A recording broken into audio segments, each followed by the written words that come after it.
concepto de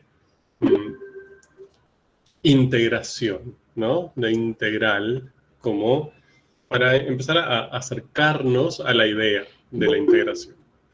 Entonces, cuando eso lo empezamos a charlar, empezamos con un ejemplo que se acuerdan que habían sido los casos nuevos de COVID y que empezamos a trabajar un poco acerca de la idea de este proceso de integración, que era empezó con esta idea de aproximar un cambio cuando teníamos como información el comportamiento de la razón de cambio, ¿no? De la velocidad. Entonces dijimos, bueno, encontramos una estrategia que nos servía, que era utilizar funciones constantes o constantes a tramos, bien, las típicas funciones escalera, porque esas nos permitían, utilizando una cuenta sencilla, un abordaje bastante intuitivo, que era multiplicar el cambio en el tiempo, o en la variable independiente, mejor dicho, por ese valor constante, aproximar cuánto cambió esa magnitud, cuya razón de cambio conocíamos, en ese periodo de tiempo, ¿no? Entonces empezamos a abordar el problema desde ese lugar. Y después, eso ya lo hicimos como un poquito más formal, sí, lo hicimos varias veces, y lo hicimos un poquito más formal y lo usamos en este ejemplo que están viendo ahí en pantalla, que era el de un camión que se estaba moviendo con una cierta velocidad, que venía bien descrita por esta función h, que tienen ahí como esta función con gráfica violeta. Entonces, lo que empezamos a hacer fue a utilizar distintas funciones escalera para intentar aproximar correctamente el cambio de posición de ese camión que estaba frenando.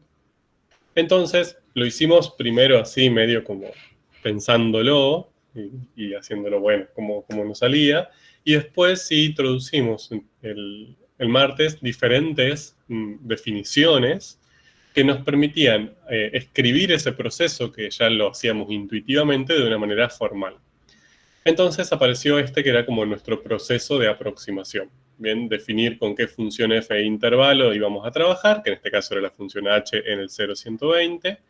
Definir una partición p, bien, con n más 1 elementos, que acá empezamos a decir, bueno, que era una partición, que se acuerdan que era un conjunto de números, que nos permitía subdividir a este intervalo AB en n partes, en n subintervalos.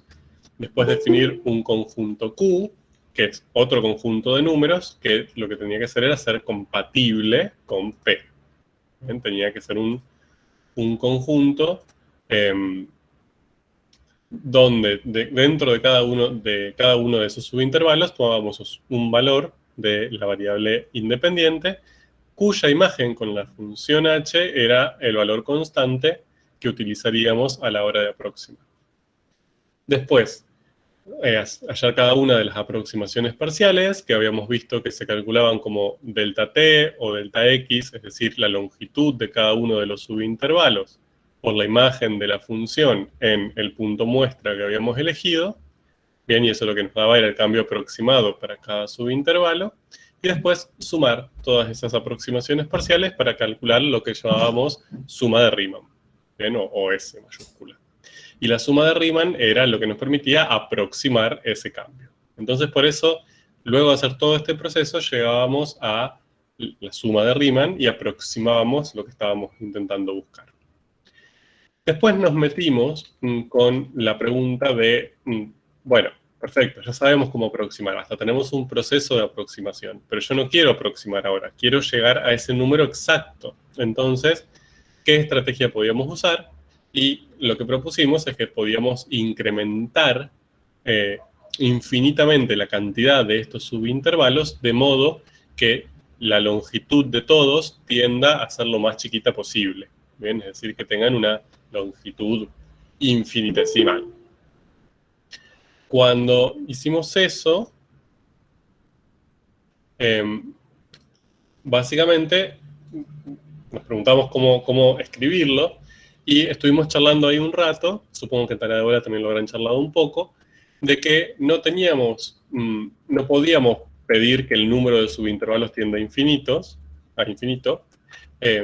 porque eso podía traer algún problema. Podíamos generar algún subintervalo grande y muchos chiquitos, y eso no nos servía. Lo que nosotros necesitábamos, en definitiva, no era tanto que el número tienda a infinito, sino que la longitud de cada uno de los subintervalos tienda a cero.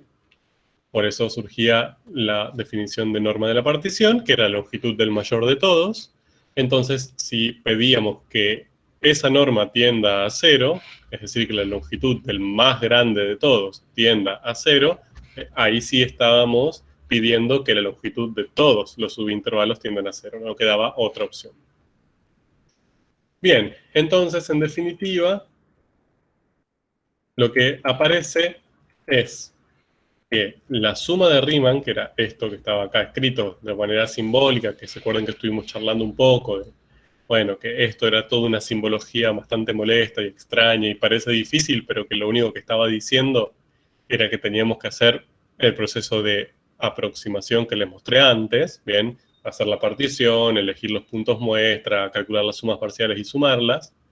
Todo eso está escrito simbólicamente acá adentro. Lo que teníamos que hacer era lo mismo, pero ahora pidiendo que la norma de esa partición tienda a cero. Buscar el límite de esta suma de Riemann cuando la norma de esa partición tiende a cero. Entonces, el proceso era idéntico en pasos.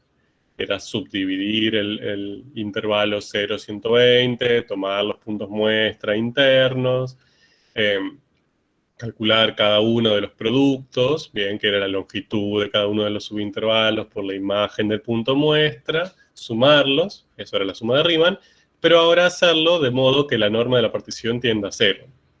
¿Bien? Y si ese límite existía, si cuando hacíamos esa suma llegábamos a un cierto valor, es decir, si existía el límite de esta suma infinita, digamos, y llegábamos a este valor L, entonces este L ahora ya no era una aproximación del cambio, sino que era el cambio de manera exacta.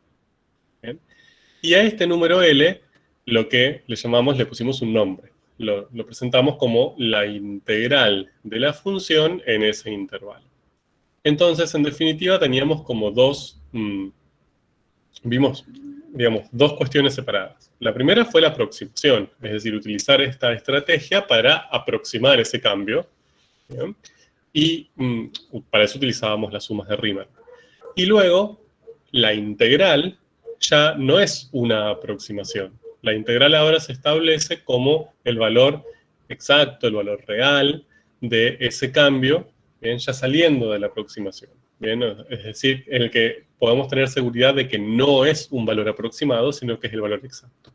Pero para pasar de la suma de Riemann a ese valor integral, aparecía este límite cuando la norma tiende a cero. Ese era el nexo, la diferencia entre uno y otro. Entonces, lo que presentamos... Sí. ¿Alguien me preguntó algo? No, perdón, activé el micrófono sin querer cuando quise maximizar la pantalla. Perdón. No, por favor, ningún problema. Bien. Entonces, aquí terminamos el otro día, que era la definición del día, ¿no? Es decir, después de todo este proceso llegamos a definir lo que llamamos integral definida, ¿bien? Definida porque la definimos, básicamente, de f en AB. Entonces, vuelvo a leerla, llamamos integral de f en el intervalo b al número L, siendo L el resultado del límite, cuando la norma tiende a cero, de la suma de Riemann correspondiente. Bien, que también la podíamos escribir de esta manera. Si este límite existe, por supuesto. Ustedes ya saben, recuerdan de los límites que no siempre existen, no siempre podemos encontrar ese valor, ¿bien? O no siempre existe directamente, no es que lo podemos encontrar. Hay veces que existe y hay veces que no. Si existe, este número solo depende de la función que escogemos y del intervalo AB sobre el cual estamos integrando. Y presentamos también la simbología, o sea, el símbolo para decir integral de la función f en el intervalo b era este que está acá arriba, o este que está acá abajo, el mismo. Y estuvimos viendo algunas cuestiones particulares, cómo llamarle a sus partes, ¿no? Teníamos el símbolo integral, la función que aparecía acá adentro y la que estábamos, sobre la cual íbamos a hacer este proceso de integración, se llamaba función integrando. Esto era el indicador de variable que me indicaba sobre qué variable independiente iba a trabajar. En este caso me estaba diciendo integrar con respecto a x. Bien, que esta es tu variable independiente. Y estos dos numeritos, que son números reales, son los extremos de integración. Bien, son dos números, donde A, el inferior, siempre es menor que B. Bien, el superior. Entonces, acá con esto es lo que sigue esta definición que está presentada acá abajo. Y después lo que vimos también, esto es un repaso, es como para ponernos un poco a tono. Lo que vimos un poco también el otro día era qué pasaba si justo no se cumplía esta regla de que del extremo inferior sea menor que el extremo superior. Bien, es decir, qué pasaba si era mayor o qué pasaba si eran iguales. Si era mayor, lo que decíamos es, bueno, entonces en ese caso vamos a definir esa integral de una manera distinta. No la vamos a definir así. O sea, si acá yo tengo una integral, ¿no? A ver, voy a usar un ejemplo para que se entienda lo que voy. Tengo acá la integral entre 4 y 2 de f, ¿no? Ustedes dicen, bueno, pero acá el extremo inferior es mayor que el extremo superior. Entonces, yo no la puedo definir de esta manera. Porque para esta definición, yo necesito que el extremo inferior sea menor que el mayor. Bien, es una condición, es algo que me están pidiendo y está implícita acá. Si es un intervalo, A no puede ser mayor que B. ¿Sí? Por siempre los intervalos tenían una relación de orden entre su extremo inferior y superior. Entonces, ¿cómo definimos estos casos? Bueno, estos casos los definíamos así. Bien, el resultado, el valor de esta integral, lo íbamos a encontrar de esta manera. Es el opuesto de la integral con los extremos invertidos. Es decir, que yo esta integral la tendría que definir como el opuesto de la integral de la misma función, pero con los extremos invertidos. Bien. Esta, fíjense que lógicamente sí cumple la condición de que su extremo inferior sea menor que el extremo superior. Entonces, esta integral sí cumple esta definición. ¿De acuerdo? Entonces, básicamente, cuando los extremos no están en el orden adecuado, yo lo que hago es entre comillas, un truco matemático. Bien, la expreso relativa a otra integral donde tengo que intercambiar esos extremos, pero lo que gano en ese sentido es que esa integral sí cumple la definición que ya conozco previamente. Y otra definición se daba cuando los dos extremos de integración eran iguales. Bien, cuando eran iguales, cualquier sea ese número, el resultado es 0. Bien, entonces la integral entre a y a, cualquiera sea a, de una función integrando, siempre va a ser nula. ¿De acuerdo? Bien, entonces hasta acá vimos la semana pasada. Vamos a avanzar un poquito. Entonces, ahí tienen todo, ahí no hay nada nuevo, es simplemente lo mismo que antes. Entonces, la primera pregunta que vamos a respondernos hoy vamos a responder varias preguntas muy rápidamente, es si este límite siempre existe. Bien, entonces, acá tenemos, esta sería, digamos, como un resumen simbólico de la definición de integral definida. Bien, entonces, el límite cuando la norma de la partición tiende a 0 de la suma de Riemann es la integral definida de la función entre a y b. Eso es lo que dijimos recién. Este límite, bien, ¿siempre existe? ¿En todos los casos? No, no siempre existe. Hay veces que sí existe, hay veces que no existe. Bien, ¿eso qué quiere decir? Que yo voy a poder quizás simbólicamente expresar esto, pero no voy a obtener ningún resultado, no voy a obtener ningún valor real como resultado de esa integral definida en ciertos casos. ¿Bien? Porque este límite, cuando ustedes hacen el proceso de aproximación y después buscan o piensan en este límite cuando la norma de la partición tiende a 0, eso no tiende a ningún número, no se acerca tanto como uno quiere a un cierto valor. ¿De acuerdo? Entonces, ese límite directamente no existe y por lo tanto esta integral definida no existe. Ahora, Si el límite existe, es decir, si yo puedo hacer este proceso de aproximación, calcular el límite con norma tendiendo a cero y esto me da un cierto valor, entonces, si ese límite existe, entonces decimos que esta función, bien, el integrando, es integrable en AB. Esa es la forma en que vamos a decir. Entonces, no sé, ustedes agarran y dicen, bueno, yo voy a calcular la integral entre 0 y 7 de f de x. Bien, y cuando resuelvo esta integral, bien, perdón por los piquitos, cuando resuelvo esta integral me da como resultado 10. ¿Eso qué quiere decir? Que si yo agarro a esta función en el intervalo 0,7, hago la partición, tomo un conjunto de puntos muestra, hago las sumas parciales, ¿bien? Y después lo que hago es esa partición, tender su norma a 0 y calculo el límite, bien, hago todas esas sumas de Riemann infinitas, las sumo, y me da como resultado 10, bien, es decir, este límite existe.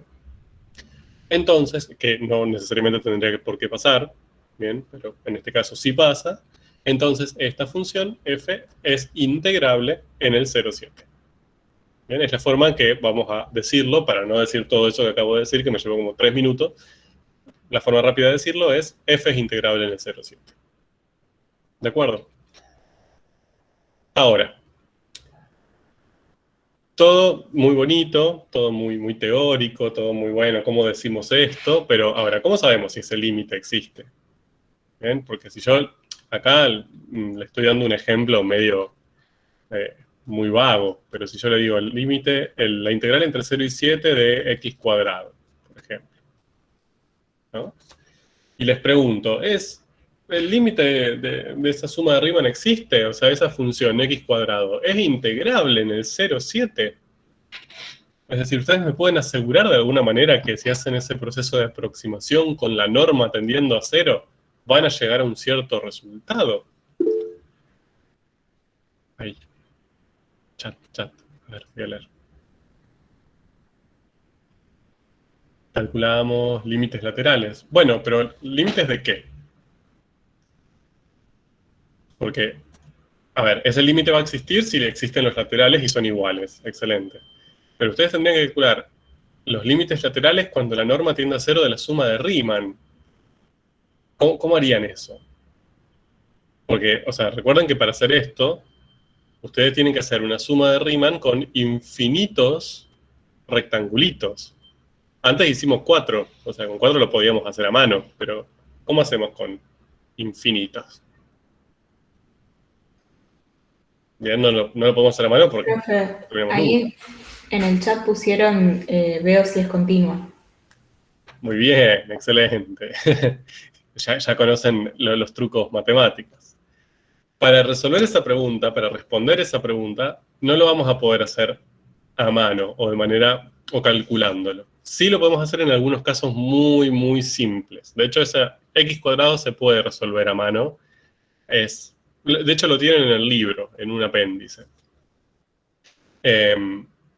Pero no es sencillo y no vale para cualquier caso. Si estamos integrando el seno del arco tangente de x, ya está. O sea, lloramos directamente. Pero para responder esta pregunta tenemos teoremas útiles. O sea, esta pregunta la vamos a responder desde una perspectiva más teórica y no tanto de una perspectiva práctica.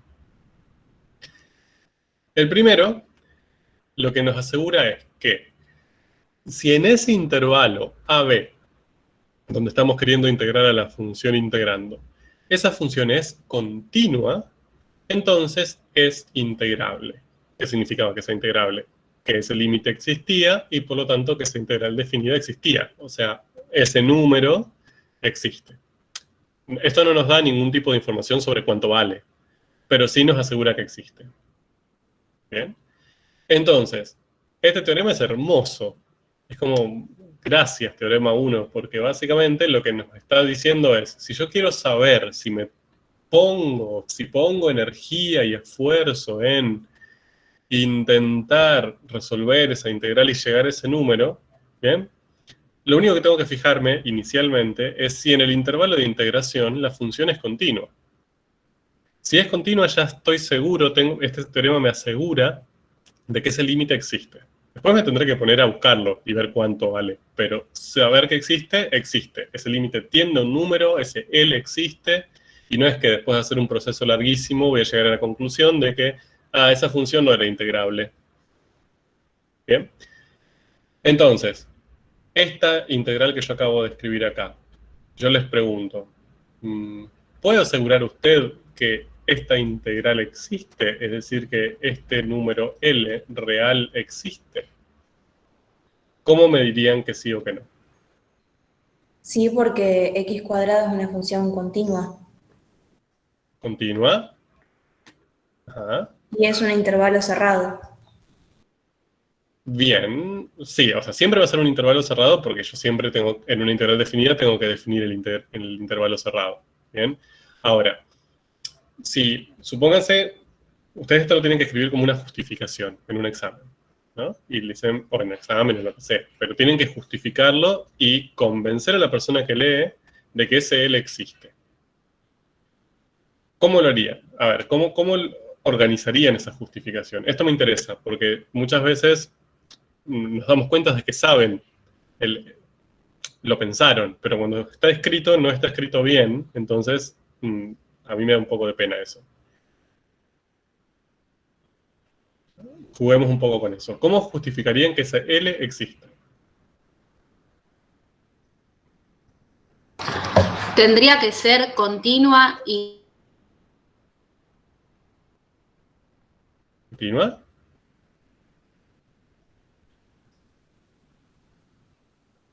¿Se podría analizar la continuidad de la función?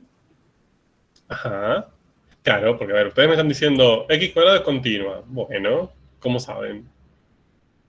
X cuadrada es continua en todo número interno del intervalo, porque en el A y en el B sería continua por izquierda o por derecha. Bien, también, perfecto, excelente. Acá cuando dice es continuo f es continuo en un intervalo AB, supone, o sea, lo que está queriendo decir es que en el AB abierto es continua y tanto en A como en B es continua lateralmente, ¿no? O sea, eso no está escrito, pero ustedes ya más o menos lo vieron en Matemática 1. Pero está bien, es una buena aclaración. Ahora, lo que me interesa es cómo organizarían en el papel su demostración. ¿Qué es lo primero que dirían? Primero, ya sabemos que es verdadero, ¿no? Ese L existe. Ahora, ¿cómo justificarían ese verdadero? Para mí, porque para todo x perteneciente al dominio, primero existe f en x, o sea, es una función definida en todo su dominio, que pueden ser todos los reales, y después, al no tener saltos ni huecos, el límite cuando f en x, x es cerca de x0, por derecha y por izquierda da lo mismo que f en x0. Está bien. Bien, ahí me estás justificando por qué x cuadrado es continua, ¿no? En la B. Pero, ¿qué sería lo primero que tendría que escribir? A ver, todo lo que me están diciendo está bien, ¿eh? No quiero que sientan que les estoy diciendo que es incorrecto. Solamente que está desorganizado. ¿Qué es lo primero que tendrían que decir? Verdadero. L El existe. teorema. Bien, yo lo primero que diría es, voy a justificar esto utilizando el teorema 1. Bien, entonces, lo primero que diría es, L existe y lo puedo asegurar debido al teorema 1, que es este que está acá abajo. Bien, hasta pueden escribirlo si quieren, bien, es cortito. Entonces, el teorema 1 les dice que la función, o sea, que es integrable, bien, que este L existe, si la función es continua en un intervalo AB. Bien. Entonces, lo primero es esto. Lo segundo, tienen que mostrarme que estas hipótesis del teorema, bien, que básicamente es una, que f es continua en el intervalo AB, para su caso particular se cumple. ¿Bien? Y recién ahí iría a lo que me estaban diciendo que está muy bien. Entonces ahí diría, bueno, x cuadrado, la función f cuya ley es x cuadrado, es continua, ¿dónde? en el intervalo cerrado AB. Bien, en este caso, ¿cuál sería? Porque si, a ver, si me ponen AB, me lo están poniendo genérico. Y yo acá ya lo estoy haciendo específicamente para mi ejemplo. 0,7. Bien.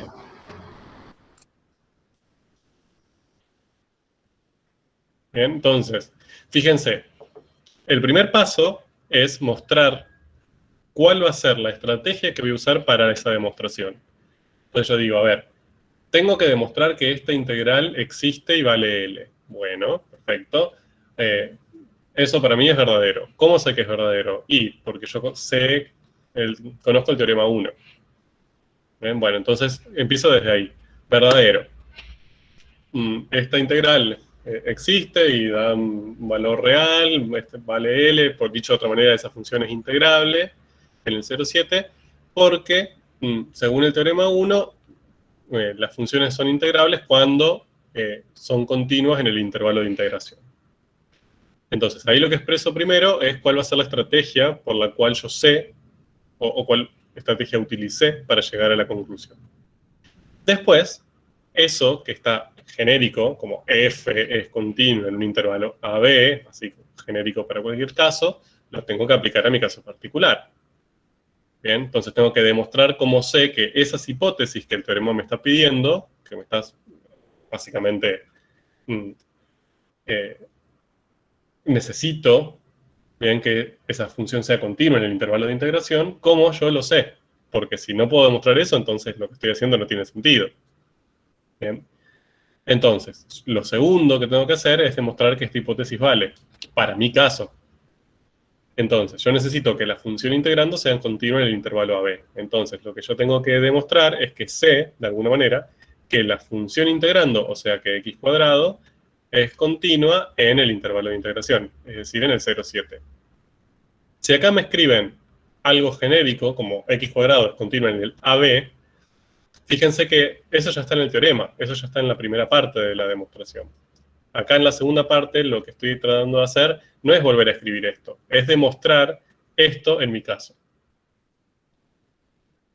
Y después, cuando básicamente expreso eso, lo que tendría que buscar, escribir muy concretamente, cómo sé yo que x cuadrado es continuo en el 0,7.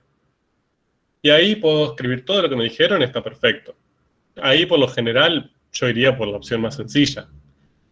Para mí, la más sencilla es todas las funciones polinómicas son continuas en los reales. ¿Bien? Entonces, x cuadrado es una función polinómica, es continua en los reales y por lo tanto es continua en el 0,7. Y punto. O sea, no me complicaría la vida tratando de demostrar por definición que existen todos los puntos, que existen los límites laterales, que son iguales a la imagen. Está bien, no está mal, no es incorrecto, pero es más complicado. O sea, yo podría justificarlo no necesariamente sacando límites por derecha, izquierda, todo eso. Exacto. A lo que voy es, cuando nosotros les pedimos justificar, lo que les pedimos es que ustedes escriban cómo se dieron cuenta. ¿Bien? Esa es la idea de justificar. Entonces, la idea es que ustedes utilicen herramientas generales, es decir, algo que realmente tenga una validez general. Ustedes ya vieron y ya demostraron en Matemática 1 que todas las funciones polinómicas son continuas para todos los reales. ¿Bien? Entonces, ese resultado lo pueden usar. No hace falta que vayan como al hueso, a la definición más pura y dura, porque por lo general las definiciones más puras y duras, o los teoremas más fundamentales, son difíciles de aplicar. Bien, por lo general aparecen como, bueno, este es el teorema, y después formas de aplicar eso a casos concretos. Acá lo importante en esta potencial justificación que yo les pedí recién, ¿bien? No es tanto que utilicen como la definición de continuidad y que hagan un análisis súper completo de la continuidad de x cuadrado, sino esta parte, ¿no? Este proceso es lo que nos interesa. Que ustedes digan, bien, para resolver este caso yo voy a usar el teorema 1, punto. Ya para nosotros eso es un montón de información y muchos puntos ganados. Como bien, se dio cuenta qué teorema usar.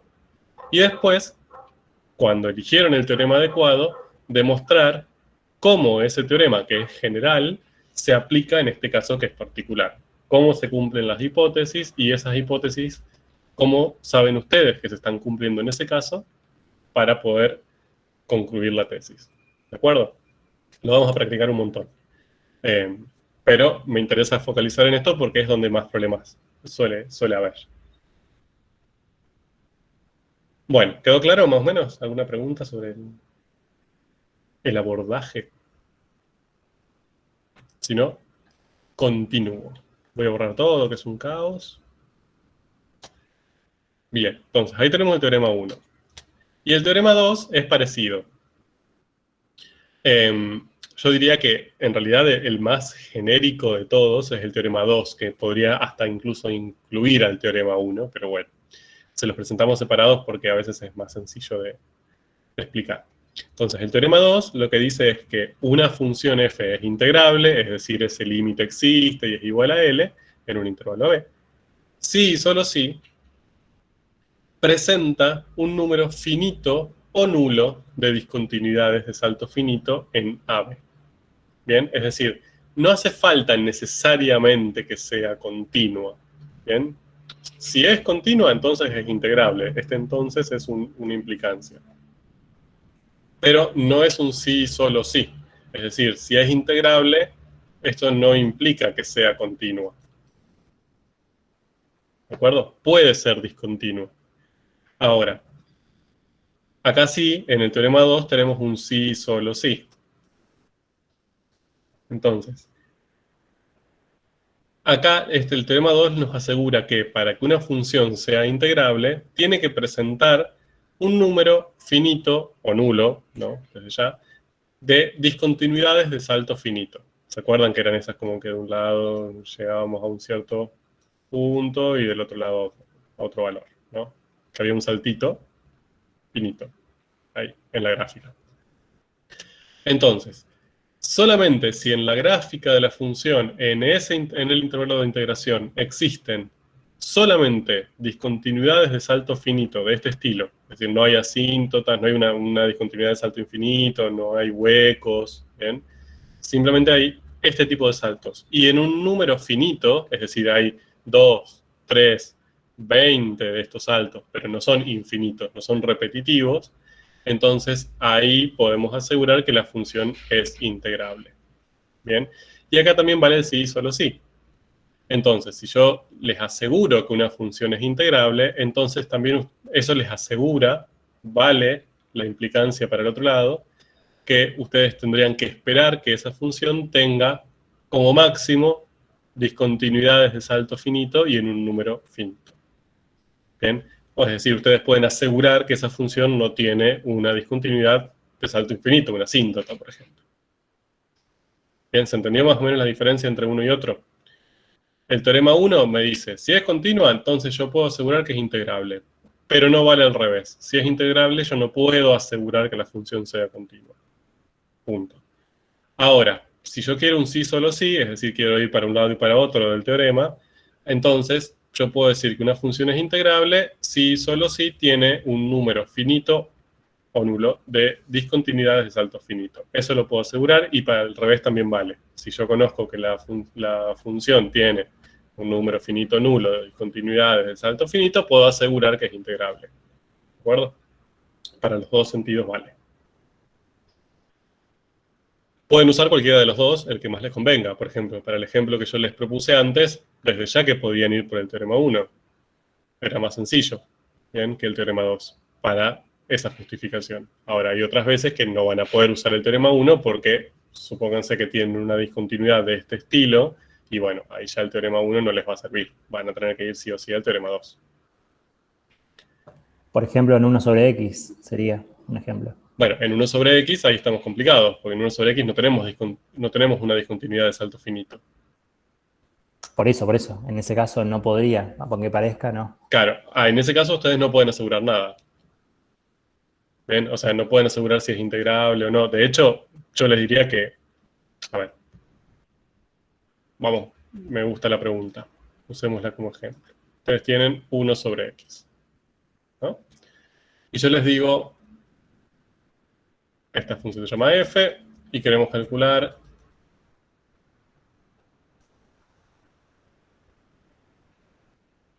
esta integral. ¿Existe L?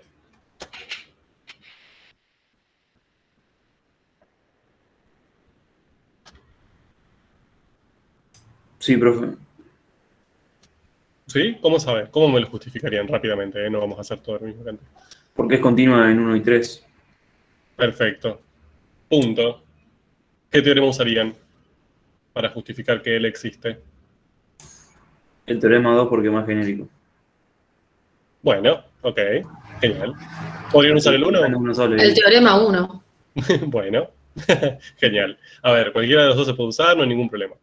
Pero fíjense que acá, más allá que estoy usando una función que tiene una discontinuidad de salto infinito, en el intervalo de integración, en el 1,3, bien, en mi ejemplo en el que yo estoy queriendo ver si es o no integrable, en el 1,3 la función es continua. Bien, estaría trabajando, a ver, le voy a cambiar de color. Estaría trabajando en esta partecita de la gráfica, si quieren, y ahí la función es continua. Punto. Entonces podría decir, sí, L va a existir, no sé cuánto vale, pero va a existir seguro, porque puedo usar el teorema 1, que me asegura que si la función es continua en el intervalo, entonces es integrable, o puedo usar el teorema 2, porque como presenta un número finito, o nulo en este caso, de discontinuidades en el 1,3, entonces es integrable. Punto. ¿De acuerdo?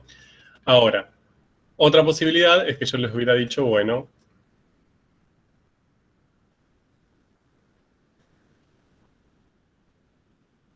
esa integral.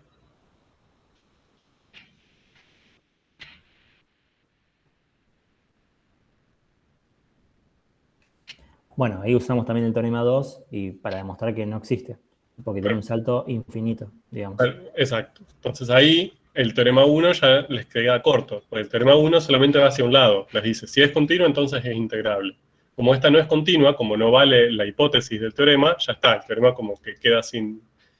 no puedo asegurar nada el teorema 1 ahí. Entonces ahí no tienen la opción de usar el teorema 1 o el teorema 2. ¿De acuerdo? O sea, acá el teorema 1 queda corto.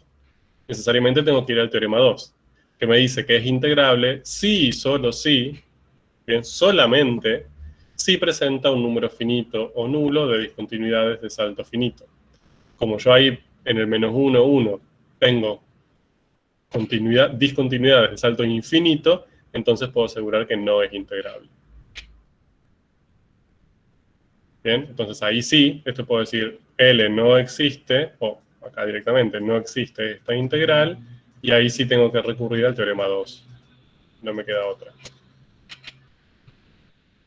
¿De acuerdo? Pero por eso les presento los dos teoremas, porque ambos son útiles y tienen una utilidad. Más allá que al leerlos parecen muy parecidos, lo que dicen son cosas distintas y se usan para demostrar cosas distintas. Y otra cuestión, ojo con el intervalo de integración. Fíjense que no es que ustedes ven la gráfica y dicen, tiene una asíntota, listo, ya no puedo integrar nada, ya está, me voy. No, o sea, depende también del intervalo que estoy eligiendo. Si tengo una asíntota, pero el intervalo de integración sobre el cual estoy trabajando no incluye esa discontinuidad de salto infinito, entonces lo puedo calcular igual. Bien, o sea, puede ser integrable en ese intervalo, no hay ningún problema. ¿De acuerdo? Sí, profe. Cualquier pregunta, es el momento para hacerla. Yo voy a seguir. Bien, entonces, para terminar un poco con esta parte, lo que tienen acá es ahora el proceso de integración. O sea, antes lo que habíamos presentado era el proceso de aproximación, ¿bien? Que tenía estos 5 pasos. Estos 5 pasos son el proceso de aproximación, que terminaban, ¿se acuerdan?, en calcular la suma de Riemann. Ahora vamos a tener el proceso de integración, que lo que hace es simplemente agregar un sexto paso, que es calcular el límite de esa suma de Riemann, bien, cuando la norma de la partición tiende a 0. Entonces, en vez de calcular este S, ahora calculamos esta L, bien, al que le pusimos un nombre en particular, que es la integral definida de la función en el intervalo AB. Bien, y que representa exactamente el cambio, bien, de la magnitud que estaba cambiando en ese intervalo de integración. Antes era una aproximación, ahora esta L es un cambio exacto. Entonces, teníamos acá básicamente nuestra función h, ¿no? ¿Se acuerdan que era el camión que frenaba, que empezaba moviéndose a 50 metros por segundo y después terminaba frenando totalmente en 120 segundos y todo lo que estuvimos analizando? Y habíamos llegado a la conclusión de que aproximadamente se movía unos 2100 metros. Bien, al frenar. Ahora, les voy a hacer algunas preguntas ya con todo lo que vimos con respecto a lo que sabemos de este camión. ¿Existe la integral entre 0 y 120 de h de t?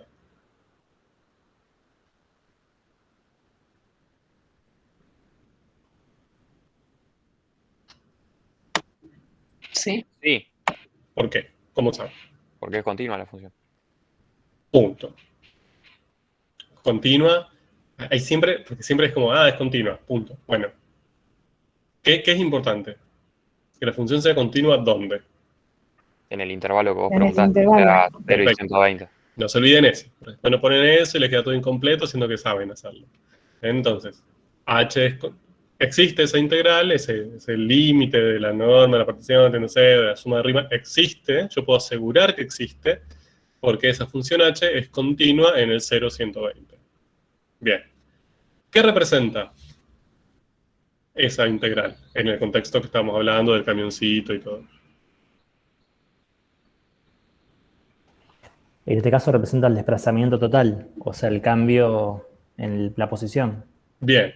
Y ahí yo utilizaría, ¿se acuerdan que antes, qué palabra les dije? Cuando hacen suma de Riemann, cuando tenían que interpretar una suma de Riemann, ¿qué palabra no podía no estar en la respuesta? Aproximación. Aproximación. Aprox algo, ¿bien? O sea, aproximadamente es el valor aproximado, o sea, ahí tiene que quedar claro de que lo que estábamos haciendo era una aproximación. Por eso acá le puse más o menos 2100 metros. Acá, para demostrar que ustedes saben la diferencia con ese proceso, o sea, que cuando ustedes están integrando, es decir, cuando están resolviendo esto, ya no están haciendo una aproximación, yo utilizaría la palabra exacto. Entonces, lo que representaría sería el desplazamiento, cuánta distancia se movió, cuánto cambió la posición de ese camión al frenar, exactamente luego de esos 120 segundos. ¿De acuerdo? Como para que quede bien claro que ustedes se dieron cuenta de que no están haciendo acá una aproximación, no están haciendo una suma de Riemann. Están realmente calculando la integral. ¿Bien? ¿Y cuánto vale? Exactamente.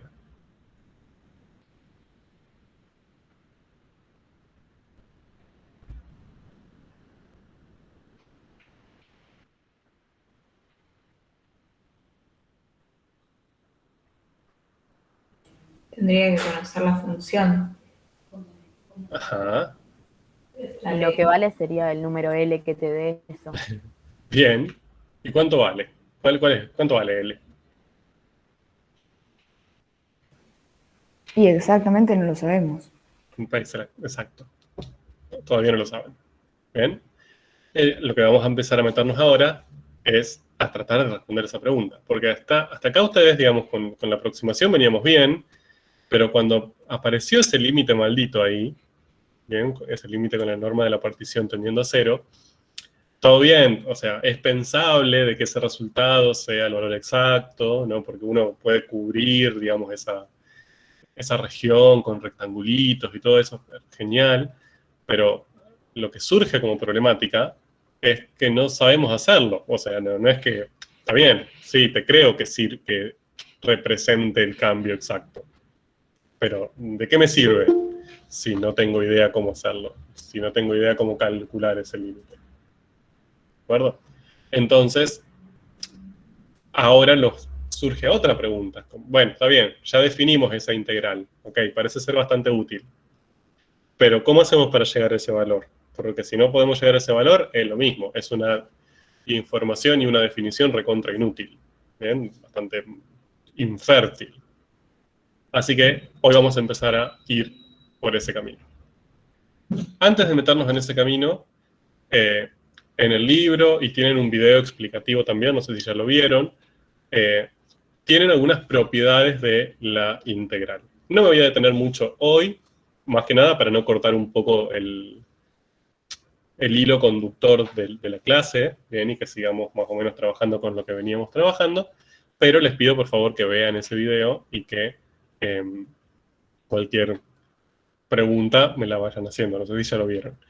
Pero básicamente, se las describo muy rápidamente, acá parte de, esta es la hipótesis, digamos, de las propiedades, esto es lo que tiene que cumplirse para poder aplicarlas. F y G son dos funciones integrables en un intervalo AB, es decir, existe su integral definida en el AB, y K es cualquier constante real. ¿De acuerdo? Entonces, acá, la primera de las propiedades, lo que les dice es que si yo estoy integrando el producto de una función por un número real, voy a obtener el mismo resultado que si primero integro a la función solita y después a ese resultado lo multiplico por el número real. ¿Bien? Esto es lo que ustedes por lo general llaman sacar afuera la constante de la integral. Bien, cuando resuelven integrales. Pero bueno, la propiedad es esta. Otra es que la integral definida de una suma de dos funciones integrables la puedo calcular primero sumando las funciones y después integrando, o integrando cada función por separado y sumando los resultados. Bien, esta es la segunda propiedad. Obviamente también vale para una resta. La tercera es que si yo quiero calcular una integral definida de una función en un intervalo AB, puedo subdividir, o puedo tomar, a ver, yo tengo el intervalo de integración es el AB. Yo lo que puedo hacer es tomar un valor C cualquiera, bien, por ejemplo, acá, C, y decir, bueno, entonces la integral de mi función entre A y B va a ser igual a la integral entre A y C, bien, más la integral entre C y B. Bien, entonces, en vez de... sería como análoga a la 2, donde teníamos como una propiedad del integral de una suma, solamente que ahora lo que estamos subdividiendo es el intervalo de integración. Bien. Ahora, otra cosa que les tengo que contar, básicamente, es que este C, yo lo tomé interno, o sea, incluido en el AB, porque es más intuitivo. Que ustedes digan, ah, bueno, la integral entre A y B es lo mismo que la integral entre A y C más la integral entre C y B. Nos genera una cierta intuición ahí de que estoy subdividiendo el AB en dos partecitas. ¿Bien? Pero este C puede ser cualquier otro número real. ¿Bien? Es decir, siempre y cuando la función esté definida y sea integrable en los intervalos que estamos trabajando, puedo tomar C en cualquier parte. Entonces yo podría, hago otro ejemplo acá. Como odio esos piquitos.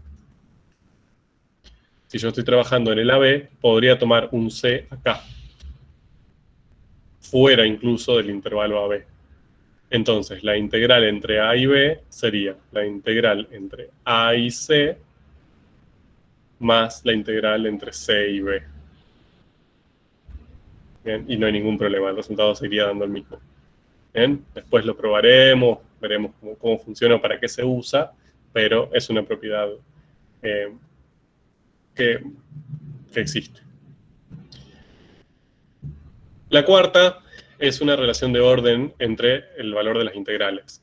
Entonces, si para todos los valores de x de la b, una función es menor que la otra, menor o igual, es decir, si lo quieren imaginar, la gráfica de f está por debajo de la gráfica de g, bien, se intersecan o está por debajo, entonces el valor de la integral de f va a ser menor al valor de la integral de g para el mismo intervalo de integración. Bien, es decir, la relación de orden entre las funciones se mantiene entre sus integrales. Y luego, esta, que la tienen más, o sea, la tienen demostrada y pensada en el libro, les pido que la vean, también está en el video. La integral entre a y b de una constante, bien, es igual a esa constante por la diferencia entre los intervalos entre los extremos de integración. Bien, esto es bastante lógico, bien, no voy a detener mucho ahora para verlo, pero si ustedes lo piensan como una suma de Riemann, van a llegar a esta conclusión muy rápidamente. Estas son propiedades de la integral, son intuitivas en general, son como propiedades que uno ha visto ya para números, para polinomios, para un montón de cosas. Hay muchas que son análogas. Tienen en el libro la demostración de algunas, tienen un video con la demostración de esas y de otras, y un poco la forma de pensarlas. Bien, pero lo que me interesa es que las utilicen y con esto van a meterse más, no sé si ya empezaron a hacerlo, pero van a meterse un poco más en las tareas de aula. Bien, pero se las presento. Bien. Punto. Cierro paréntesis. Lo que quiero que empecemos a ver hoy, y vamos a tomarnos hoy, mañana, y quizás un poco la semana que viene también, es, ok, ya definimos la integral definida. Ya presentamos el problema, que era conocer la razón de cambio de una cierta magnitud, y querer calcular o llegar a información acerca del cambio que sucede para luego de que esté cambiando esta magnitud en un cierto periodo de tiempo, por ejemplo, y llegamos a una perspectiva aproximada para calcular ese número y pensamos cómo llevar esa perspectiva aproximada a una perspectiva exacta y cómo calcular ese número desde un lugar exacto. Bien. Llegamos a la definición de integral, que nos iba a salvar la vida. Sabemos cuándo existe ese número, porque sabemos que si la función es continua o tiene discontinuidades finitas con salto finito, entonces ese número va a existir. Perfecto. Pero el problema que tenemos es que no sabemos calcular ese número. No tenemos una manera sencilla de llegar a ese número. Y si no tenemos una manera sencilla, no nos sirve, porque ¿para qué tanto lío si no sabemos calcularlo? Entonces, de a poco, lo que me interesa es que vayamos respondiendo a la pregunta de, bueno, pero ¿cómo resolvemos esas integrales definidas? ¿Cómo llegamos a ese número, en definitiva? Entonces, les planteo, vamos a partir de un ejemplo, de un caso concreto, y trataremos de, a medida que vayamos pasando el tiempo, ir generalizando y llegando a los resultados los más generales posibles. Entonces, acá la función con la que vamos a trabajar, se les presento nuestro conejillo de indias, es este. ¿Bien? Es 2x más 1. Una función lineal, muy tranquila. ¿Bien? No nos vamos Veníamos trabajando con constantes, vamos a aumentar un poquito la dificultad, porque ya somos gente grande. Entonces ahora pasamos a una lineal, al menos. ¿Bien? Una lineal propiamente dicha, con una pendiente no nula. Y vamos a intentar calcular esto. ¿Bien? ¿Cuánto vale la integral entre 0 y 1 de esta función? ¿Qué me dicen ustedes? ¿Cómo lo harían? ¿Qué se les ocurre? Calculando el área del paralelogramo que se forma en ese intervalo entre la función y las rectas. A ver, ¿qué rectas? El eje de las X. Bien, a ver, sería... Sí, decime vos, sería como... Yo estoy trabajando entre 0 y 1 de X, ¿no? Es decir, entre 0 de X y 1 de X. A ver, voy a usar otro color porque este no se ve. Vamos a rojo. Entre 0 y 1, ¿no? Entonces, lo que vos me decís es que yo calcule el área de este paralelogramo. ¿No?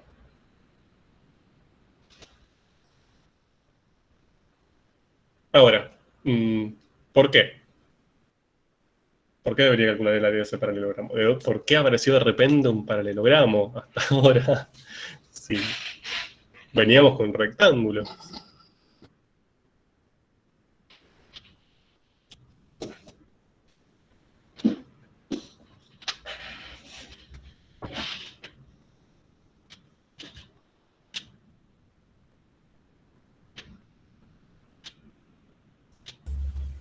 O sea, yo podría dividir ese paralelogramo en infinitos rectangulitos muy chiquititos, pero calcular el área del paralelogramo directamente es lo más preciso.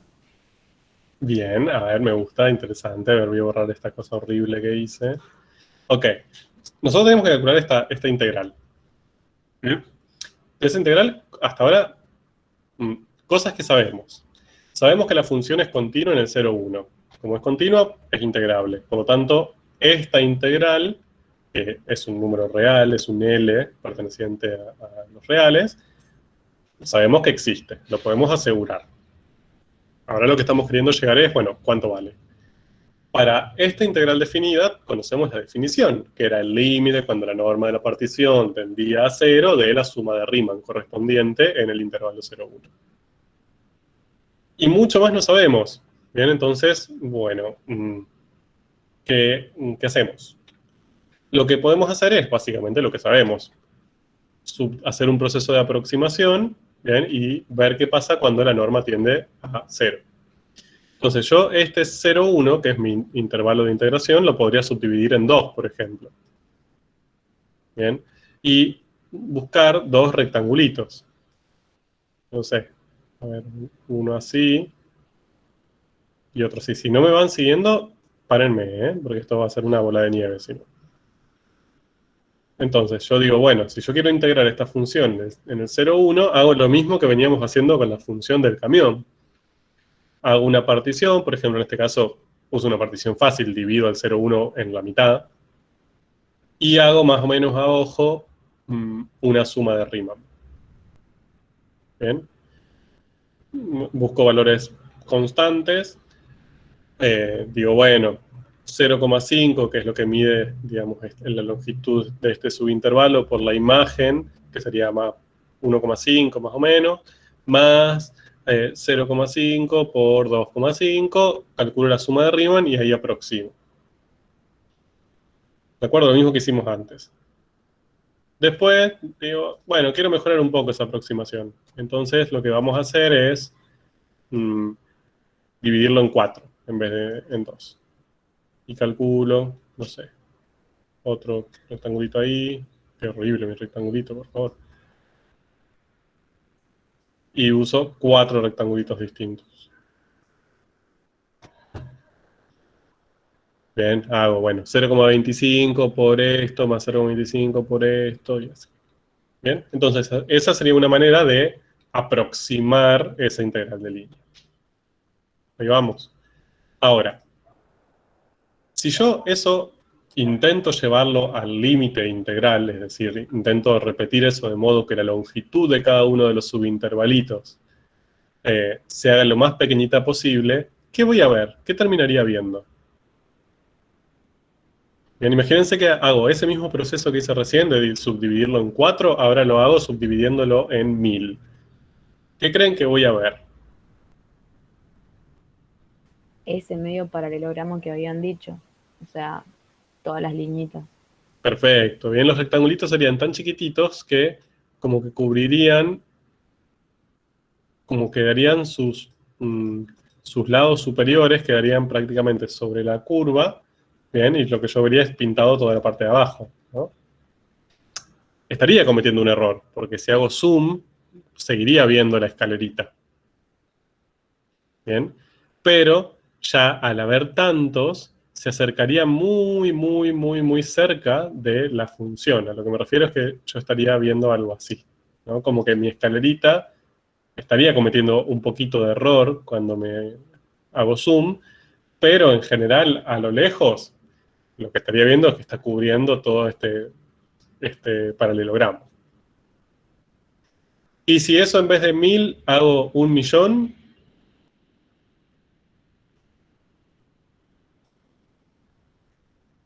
estaría reduciendo más el error. disminuyo el error y se vería cada vez más cercano todavía esa escalerita a mi función lineal. Y si tiende a infinito, es decir, si la norma de la partición tiende a 0, básicamente esa escalerita se acercaría tanto como quisiera, sería tan parecida como yo quisiera, a básicamente la gráfica de la función. Bien, entonces, básicamente yo llego a pensar en este rectángulo, o el área bajo la curva, que sería básicamente el área de este rectángulo, de este paralelogramo, utilizando el proceso de integración que mostramos antes. ¿De acuerdo? Entonces, ¿por qué les pregunto esto? Porque cuando ustedes me dijeron el área del paralelogramo, genial, buenísimo, sí, hacia ahí tenemos que ir, pero ¿por qué? ¿Por qué es útil el área de ese paralelogramo? Es útil porque surge del mismo proceso de integración que hicimos antes. Si nosotros hacemos una partición del 0,1 elegimos un punto muestra, hacemos los rectangulitos para plantear la suma de Riemann, y hacemos ahora que la longitud, que la norma de esa partición tienda a 0, lo que yo voy viendo es que esos rectangulitos, esos infinitos rectangulitos que van apareciendo, lo que van a hacer es cubrir el área que está por debajo de esa función lineal, de esa curva, y por encima del eje X. Es decir, van a terminar cubriendo este área que está ahí mostrada, el área de ese paralelogramo. ¿De acuerdo? Entonces, fíjense que ahora para calcular esa integral, la integral entre 0 y 1 de f, yo lo que tengo que calcular es el área de ese paralelogramo. Y eso lo sé hacer, porque básicamente lo puedo hacer por geometría. Sé calcular el área de un paralelogramo. Yo sé que no se acuerdan cómo calcular el área de un paralelogramo, pero seguramente se la van a rebuscar.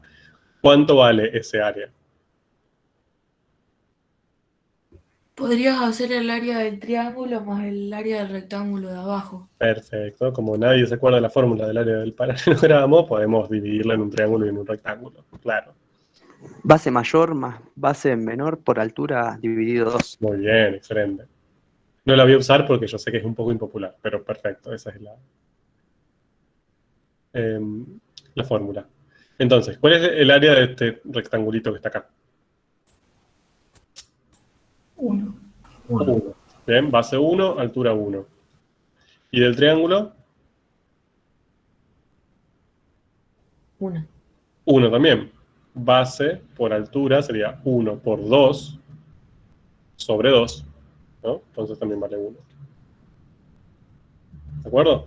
Entonces, el área de este paralelogramito vale 2. Entonces, bueno, nada. En este caso, ¿de acuerdo? Quiero que quede claro eso. En este caso, que es un caso relativamente sencillo, cuando pienso en el proceso de integración, bien, de hacer la partición, la toma de puntos muestra, los rectangulitos, la suma de Riemann, y eso lo hago a un nivel donde la norma de la partición tiende a 0, bien, se acerca a 0 todo lo que yo quiera.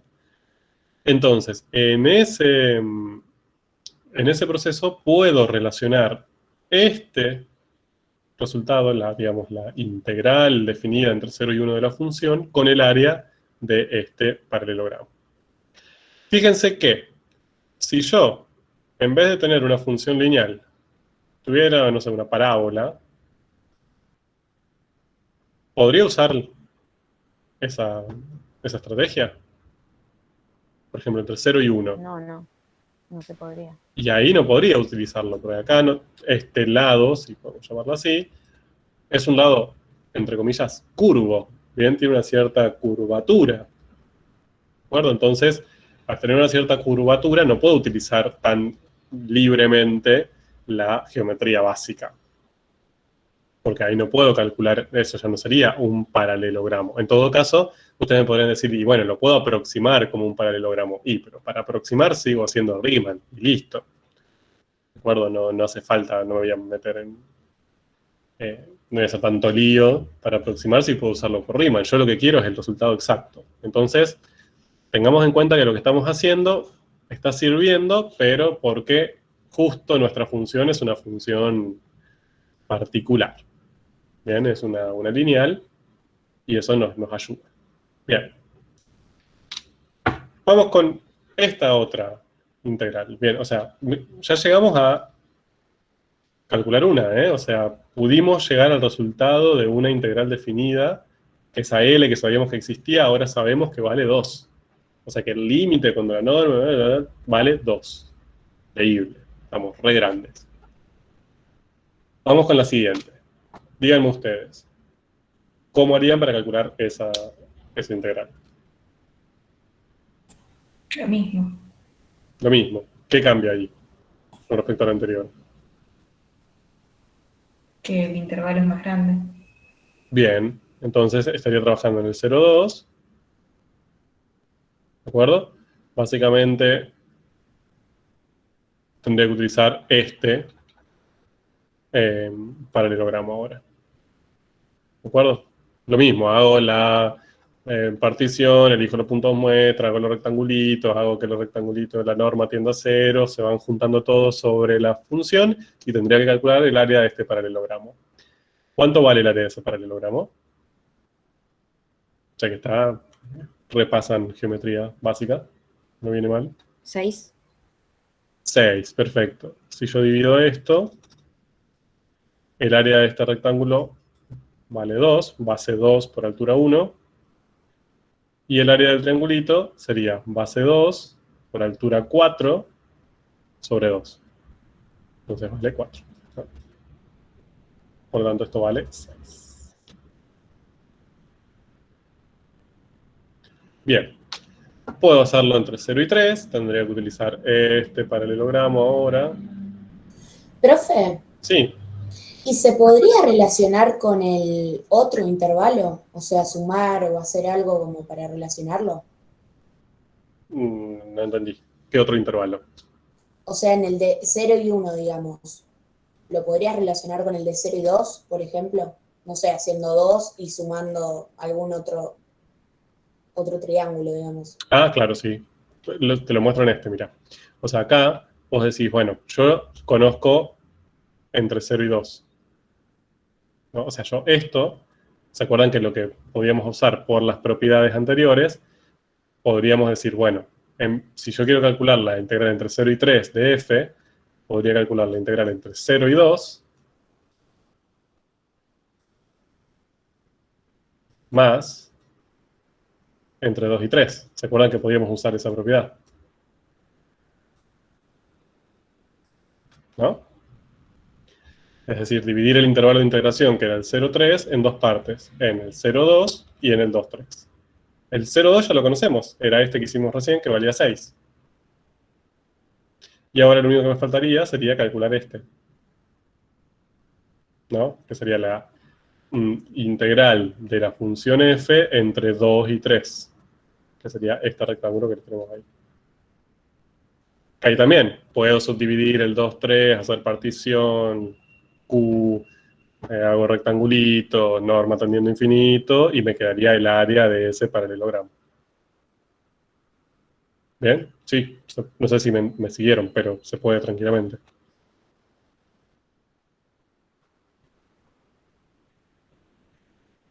Y así sucesivamente, ¿no? Bien.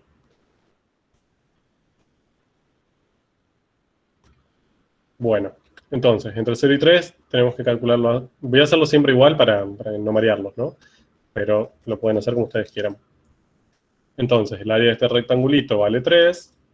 El área de este triangulito vale base 3 por altura 6 dividido 2. Bien, 9. Bien. Y entonces esta integral vale 12.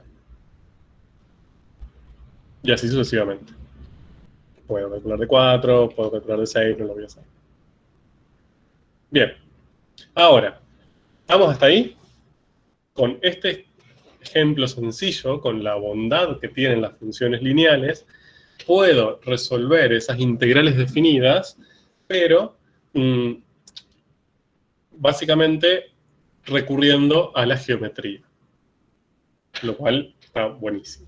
Porque la geometría la conozco, puedo pensar todo el proceso de integración, pero en definitiva, el cálculo de ese límite, que era lo que a mí me complicaba la vida en su momento, que era el límite molesto, con la norma de la partición tendiendo a 0, que no sabíamos cómo resolverlo, lo bypaseamos, lo saltamos, decimos, bueno, está bien, este límite no sé cómo resolverlo, pero no lo voy a llevar por ese lado. Voy a llevar como estrategia utilizar la geometría. Entonces, con la geometría estamos resalvados, por eso sí sabemos qué hacer. Sacamos el área de un rectangulito, de un triangulito y ya está. Ahora, nosotros lo que fuimos haciendo recién fueron como calculando las diferentes integrales, entre 0 y 1, entre 0 y 2, entre 0 y 3, entre 0 y 4, entre 0 y 6, podemos ir calculando.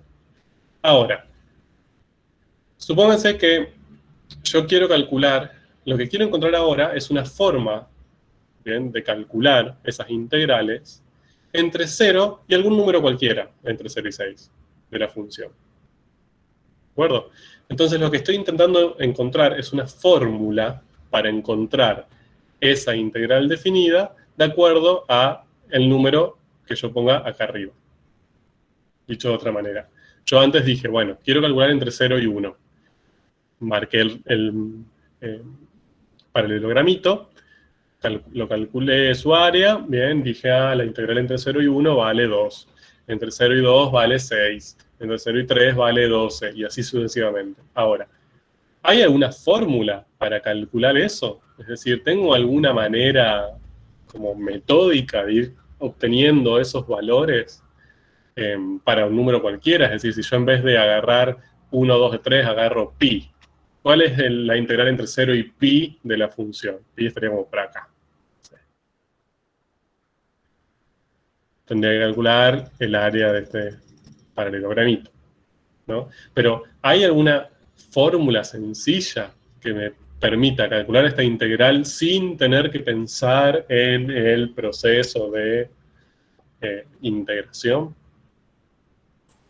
Puedo usar la fórmula del área del paralelogramo, Ajá. pero hacerla, digamos, como genérica. Bien, a ver, intentemos hacerlo, como no. Supónganse, voy a borrar ese pi ahí. Supónganse que yo elijo un número que esté acá. Bien, o sobre el 4, total, ya no lo hicimos. X, le voy a poner un número acá. ¿Sí? No es 4, es X. Cualquier número. Podría haber elegido ahí, como podría haber elegido en cualquier lugar entre 0 y 6. ¿Cuál sería el área de este rectangulito? De este paralelogramo.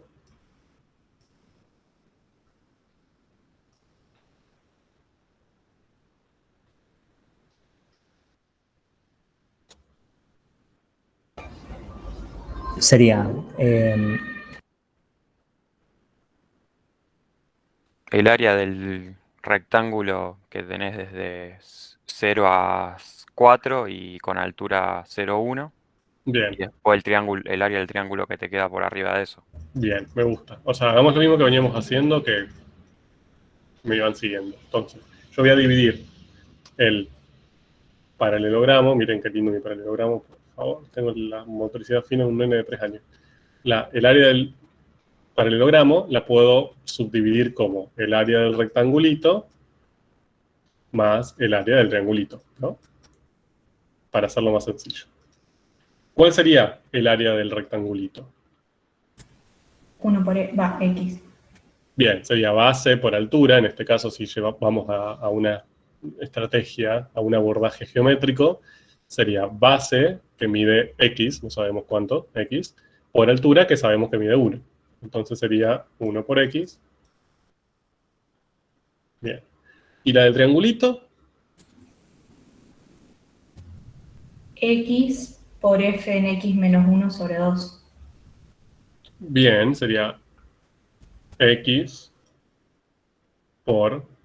X sería, digamos, base, X, bien, por la altura, que la altura sería como este valor, bien, menos 1, porque eso se lo saqué para formar el rectangulito, sobre 2.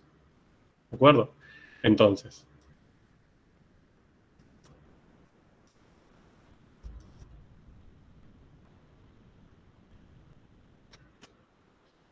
bien, ¿todos siguieron hasta ahí? Sería la base del triángulo siempre va a medir X. La altura, bien, que sería esto. Yo ahora puedo pensar como f de x, es decir, que calculo para ese x la imagen con la función, y ese valor, que por ejemplo en este caso me daría 9, le tengo que restar 1, porque esta partecita de la altura es la que le corresponde al rectangulito, no le corresponde al triángulo. Entonces sería la imagen de x, cualquiera sea, menos 1 siempre. Bien, entonces acá tengo 1 por x más x por... f de x sería la imagen para cada x, que yo sé que es 2x más 1.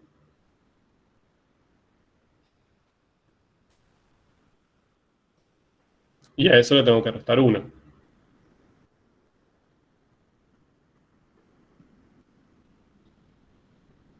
¿De acuerdo? Si no me siguen, párenme, por favor. Así que, fíjense que acá encontré esta cosa que así escrita parece bastante horrible, ¿bien? Pero es una fórmula que, dependiendo del valor de x que yo elija, es decir, dependiendo de dónde yo me paro en el intervalo 0, 6, me da directamente el área del paralelogramo, y por lo tanto me va a dar el resultado de la integral definida. Bien, es como que encontré un truquito, ¿no?, para calcular esa integral definida sabiendo el extremo superior, ¿no? Tendría que usar esta función y empezar en 0, pero dependiendo del extremo superior que tenga, voy a poder calcular su resultado. Buenísimo. Entonces, 1 por x vale x. Acá tengo más 1 menos 1, estos dos se van entre sí, se cancelan. Y esto me quedaría x por 2x, me queda 2x cuadrado sobre 2. Y estos dos también se cancelan. Así que me queda x más x cuadrado. Bien, entonces, ¿eso qué quiere decir? Que si yo quiero calcular la integral entre 0 y x de esta función, bien, para cualquier valor de x, lo que tendría que hacer es, a ese extremo superior, sumarle su cuadrado. Y listo. Bien, entonces acá voy a escribir así. Vamos a ver si funciona. Nosotros, ¿se acuerdan que dijimos que para 1, cuando hacíamos esto, pero para 1, no, habíamos calculado, medio así a mano, que el resultado daba 2. ¿Se acuerdan que era 1 el área del rectangulito más 1 el área del triangulito? Si aplicamos esta fórmula, la integral entre 0 y 1 de f tendría que ser 1 más 1 cuadrado. Bien, genial. Cuando lo hicimos con 2, ¿se acuerdan que nos había dado 6? Veamos. 2 más 2 cuadrado. 6. Bien, perfecto. Entonces, ya al menos con los ejemplos que hicimos, funciona. Con 3 nos había dado 12. 3 más 3 al cuadrado. O sea, 3 más 9, 12. Entonces, en sí, esta fórmula que encontramos nos permite, para cada valor de x, para cada valor de extremo superior de integración que nosotros escojamos entre el 0 y el 6, calcular esta integral definida, bien, sin necesidad de hacer todo el pensamiento. Sin necesidad de hacer, bueno, agarro ese subintervalo, hago una partición, elijo, hago el rectangulito, sumo, hago la suma de arriba, me fijo qué pasa cuando la norma tiende a 0, entonces después divido en un triangulito y en un rectangulito y sumo. Todo ese proceso queda resumido a simplemente aplicar esta pequeña formulita muy pava. ¿De acuerdo? Genial. Buenísimo. Lo que acabamos de hacer, nos ahorramos un montón de tiempo. Y de hecho esto también, lo interesante que tiene, es que sirve para cualquier número real entre 0 y 6, porque nosotros veníamos trabajando con 1, 2, 3 números naturales. Pero si yo ahora le digo, ¿cuánto vale la integral entre 0 y pi de esta función? Y ustedes van a decir, pi más pi cuadrado, punto. Y ya está. O sea, me resolvieron eso en 3 segundos sin necesidad de pensar en un paralelogramo. En nada. Bien. ¿Vamos hasta acá? ¿Alguna duda?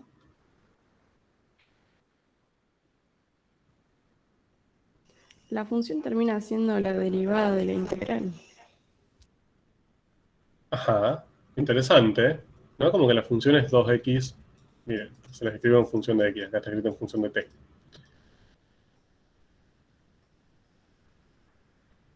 O sea, lo que dice nuestra compañera es que esto que obtuvimos acá, si lo derivo, obtengo esto. ¿No? Acá me quedaría 1 más 2x. Qué interesante resultado. Bueno, ya volveremos al respecto.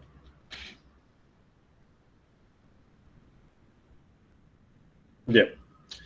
Entonces, fíjense, ahí tienen lo mismo que hicimos antes nosotros, o sea, para cada valor, cuánto da el área del paralelogramo. Entonces, si yo tomo mi extremo inferior es 0 y mi extremo superior es 1, el área del paralelogramo daba 2. ¿Se acuerdan? Lo hicimos. Para 2 daba 6, para 3 daba 12, acá están los otros resultados que no hicimos. Para 4 daba 20, para 6 da 42. Y para 0 da 0. ¿Cómo saben que si x vale 0, el resultado de esta integral vale 0?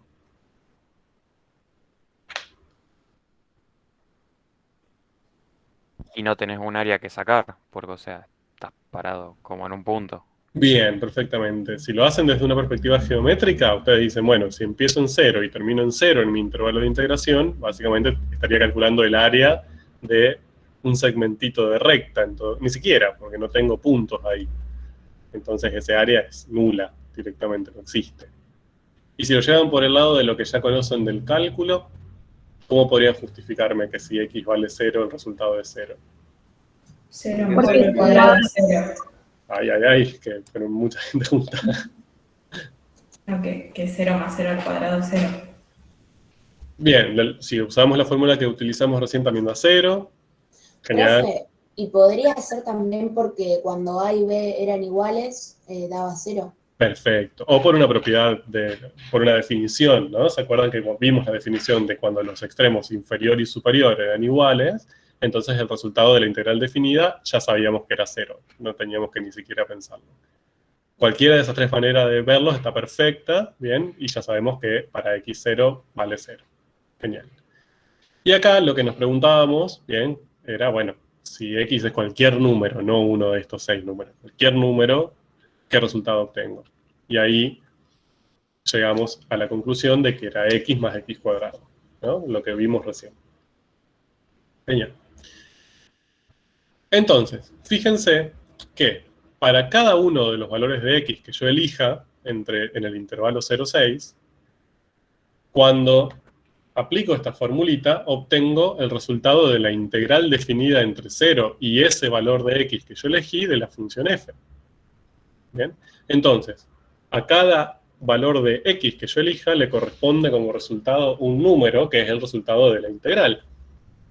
Eso, ¿se acuerdan? Es básicamente la definición de función.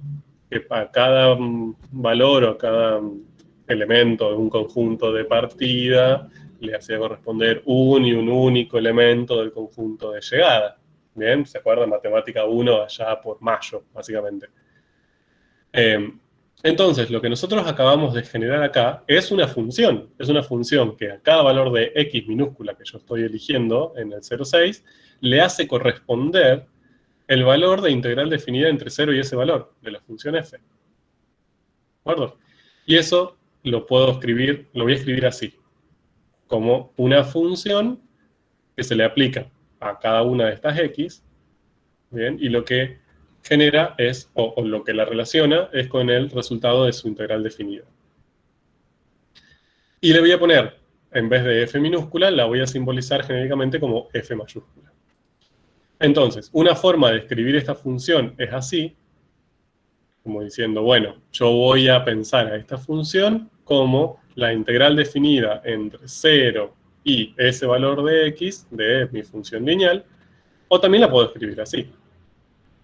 Bien, que ya encontramos que la forma de encontrar ese número lo podíamos hacer llevándolo, utilizando la definición de integral definida y la suma de Riemann y todo eso, o podíamos llevarlo utilizando esta formulita que fue la que dedujimos desde la geometría. ¿Bien? ¿Alguna pregunta? Bien.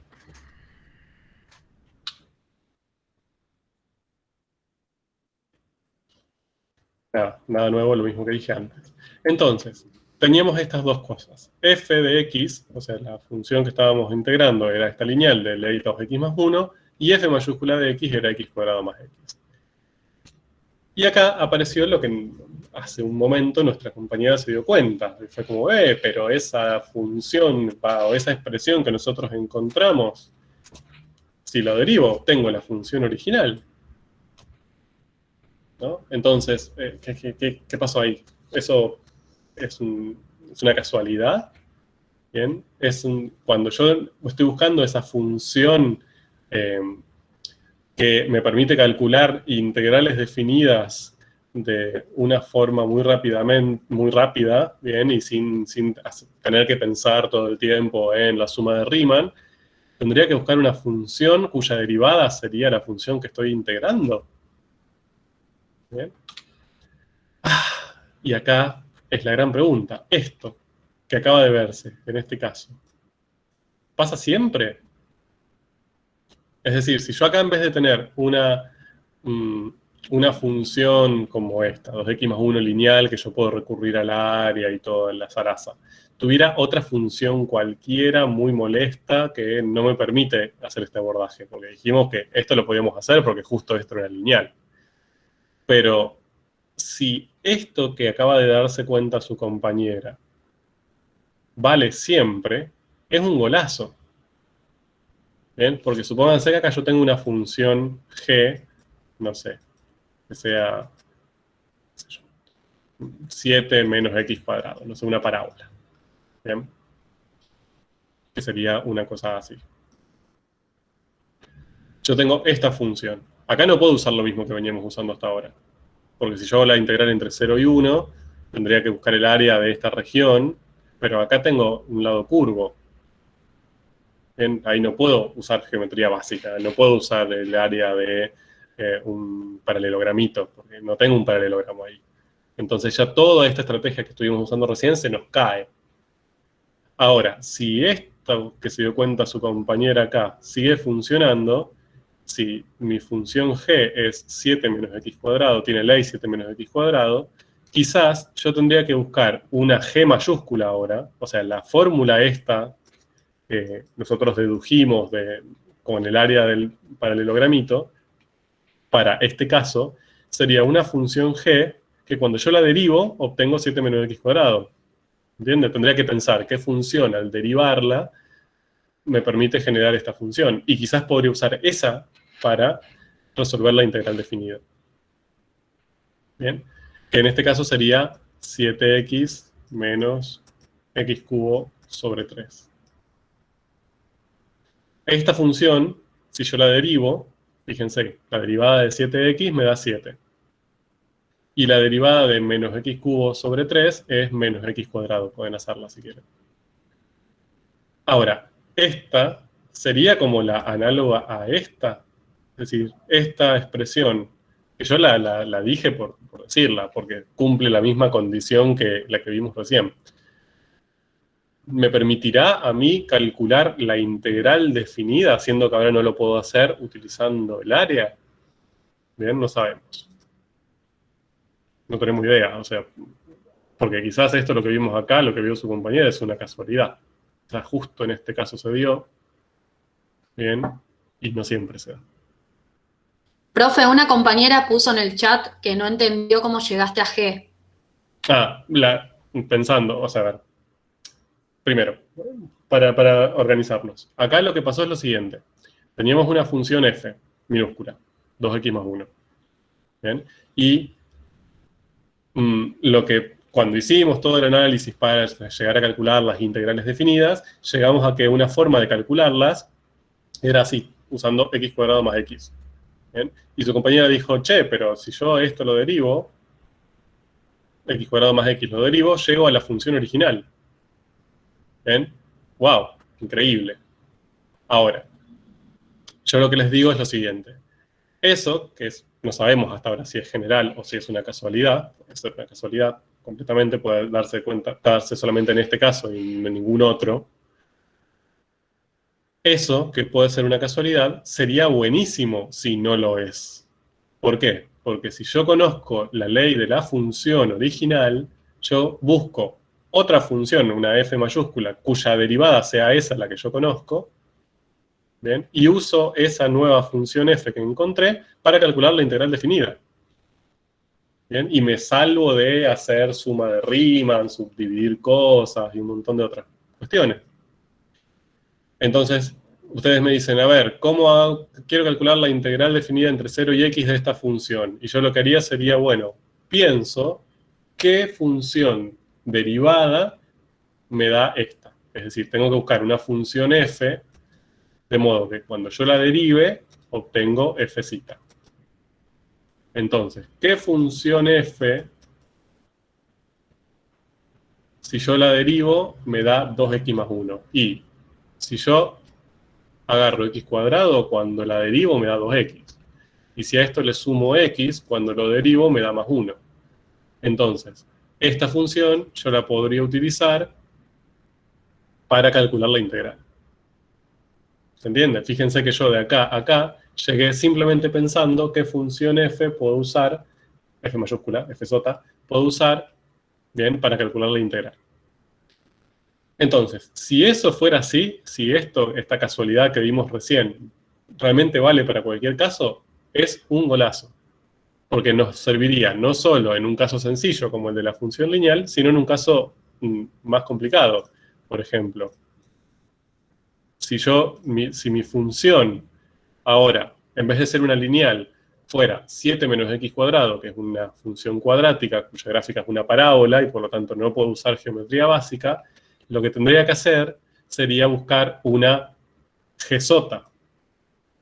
Una función g sota, de modo que la derivada de esta g sota sea g zeta, ¿no? Entonces me pongo a pensar, ¿qué función tengo que elegir de modo que si yo la derivo, obtengo 7 menos x cuadrado? Y bueno, para obtener 7, tendría que aparecer el término 7x. ¿Bien? Porque 7x al derivarla obtengo 7. Y para obtener menos x cuadrado, pueden hacerlo si quieren, el término correspondiente sería menos x cubo sobre 3, porque si yo derivo menos x cubo sobre 3, obtengo como resultado menos x cuadrado. ¿Bien? Entonces, encontré, pensando, así como medio a ojo, ¿no? Por prueba y error, una función g cuya derivada sería la que yo conozco, 7 menos x cuadrado. Ahora, mi pregunta es, ¿puedo usar esta g sota para calcular una integral definida? ¿Puedo usar esta g para calcular la integral definida entre 0 y x de 7 menos x cuadrado? Si yo quiero calcular la integral entre 0 y 1 de esta función, ¿podría usar esta g sota y listo? Hago 7 por 1 menos 1 al cubo sobre 3. Y eso es lo que no sabemos. No sabemos si esta estrategia que justo estuvimos analizando vale siempre o no vale siempre. Si fue una casualidad o no. ¿Me siguieron? Más o menos. ¿La idea? ¿Alguien quedó por ahí perdido?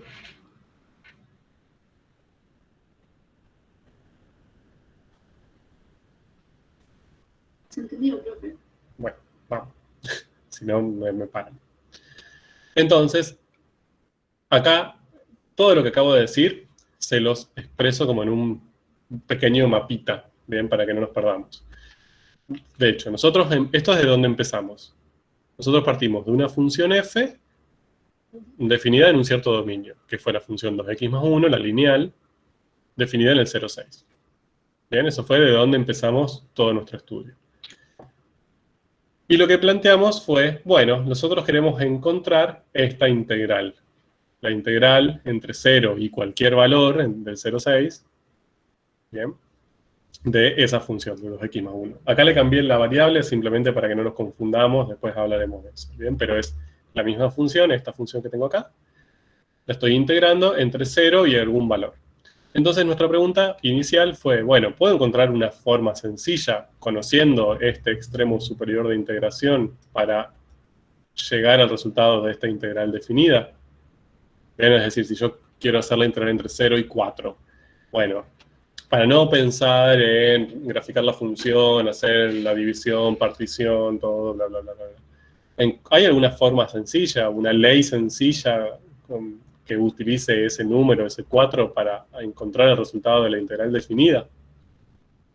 Entonces dijimos, sí, la hay. Si lo pensamos desde la perspectiva geométrica y desde el área de los paralelogramitos, en realidad esa fórmula es esta, x cuadrado más x. Esa la dedujimos, la dedujeron ustedes, de hecho, mirando el grafiquito. Entonces, si yo quiero calcular la integral entre 0 y 4, lo que hago es 4 cuadrado más 4. Entre 0 y 7, bueno, no, justo no.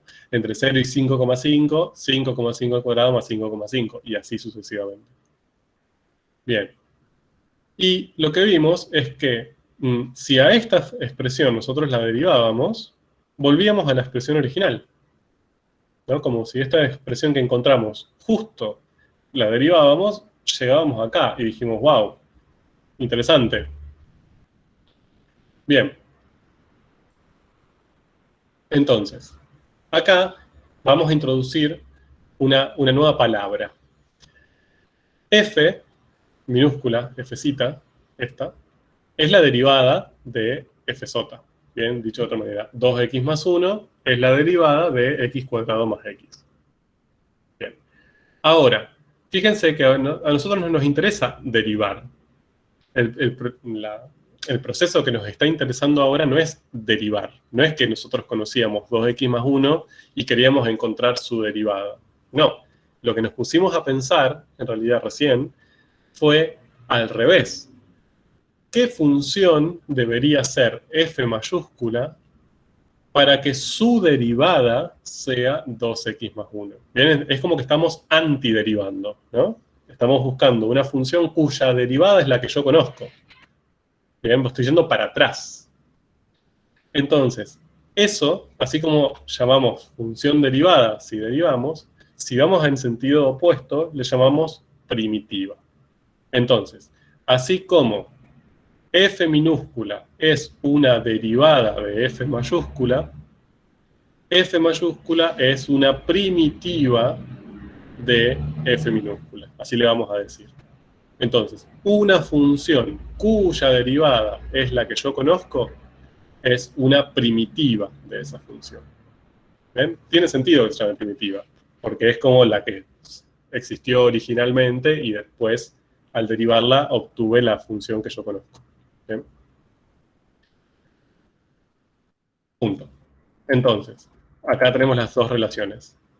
Yo tengo Fcita y Fz. Fcita es la derivada de Fz. Por lo tanto, Fz es la primitiva de Fcita. Bien, esa sería como la relación que las relaciona entre sí. Bien. Y acá tenemos, miren qué bonito, a nuestro querido amigo, el coseno. Bien, el coseno de x es nuestra función estrella y queremos calcular ahora la integral entre 0 y pi sobre 6 radianes del coseno. Así, pero o sea, aumentamos un nivel violento. Veníamos con una lineal, re tranqui, paralelogramito y apareció un coseno de repente. ¿Cuánto vale esto?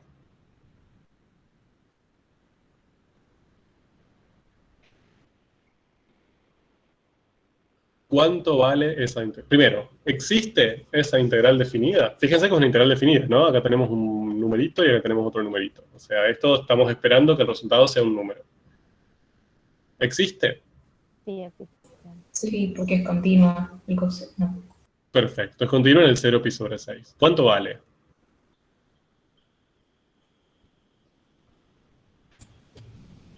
Seno de pi sobre 6. ¿Cómo saben? Sí, porque seno es la derivada de coseno.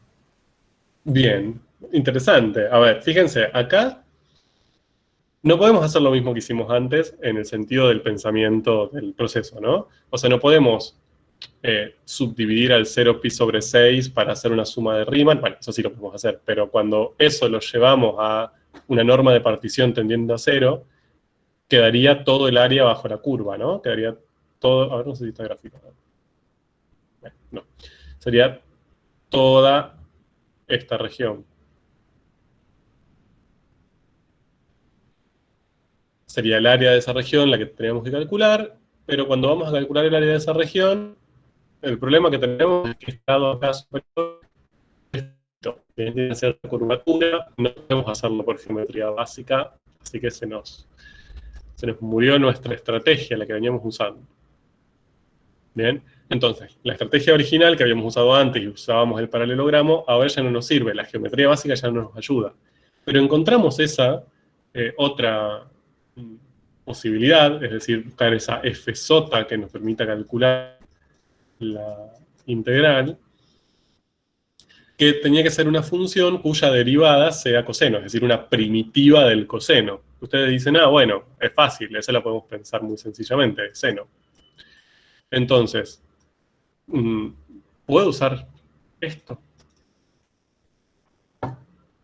Bien.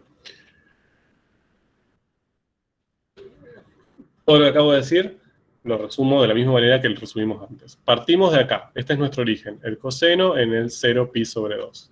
Queremos calcular una función fsota, bien, que nos permita hallar rápidamente la integral definida del coseno entre 0 y x. Bien. Entonces, antes, cuando acá lo que teníamos era la lineal, habíamos encontrado esta fsota, y nosotros le habíamos encontrado esta liñita que estaba acá, esta flecha que conectaba esto con este proceso, acá estaba la geometría. Bien, la que nos permitió llegar a esta expresión, a este x² más x, fue la geometría básica. Nosotros dijimos, bueno, es el área del paralelogramo, entonces acá el triángulo, el rectángulo, x² más x. La forma que nosotros desde esta integral llegamos a esta expresión, antes, fue por la geometría. Ahora la geometría no nos ayuda.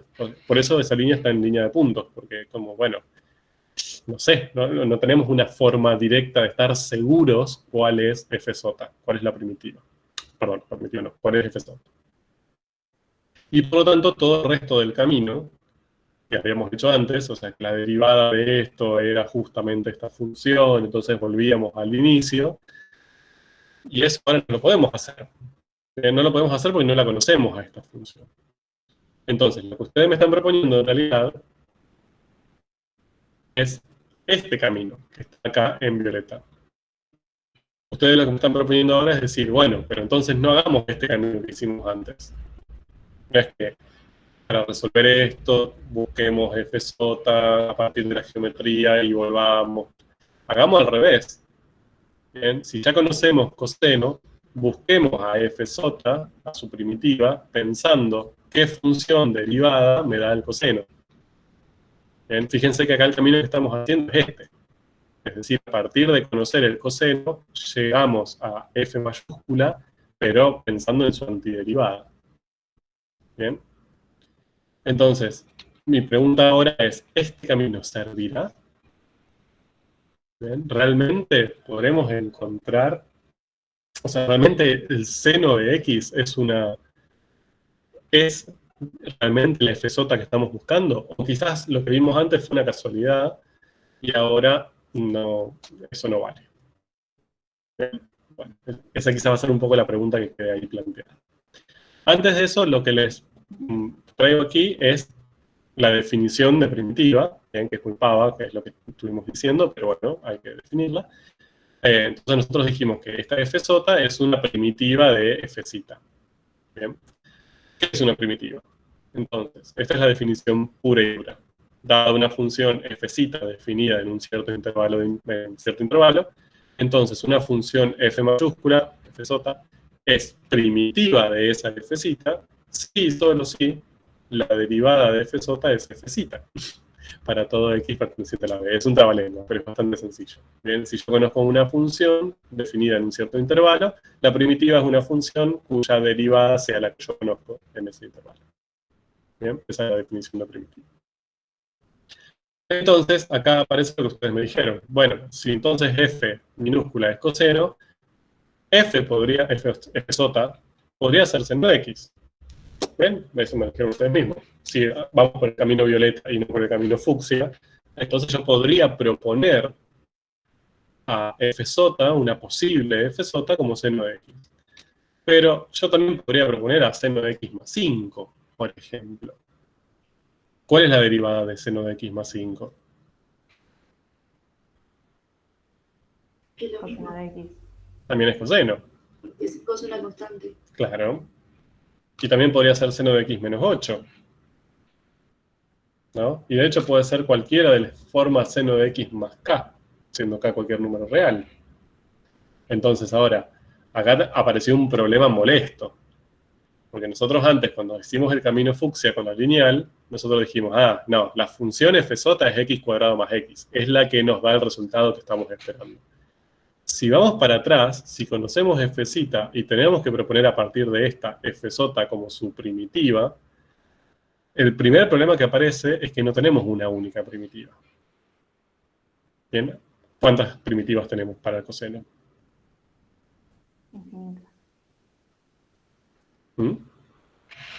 Infinitas. Infinitas.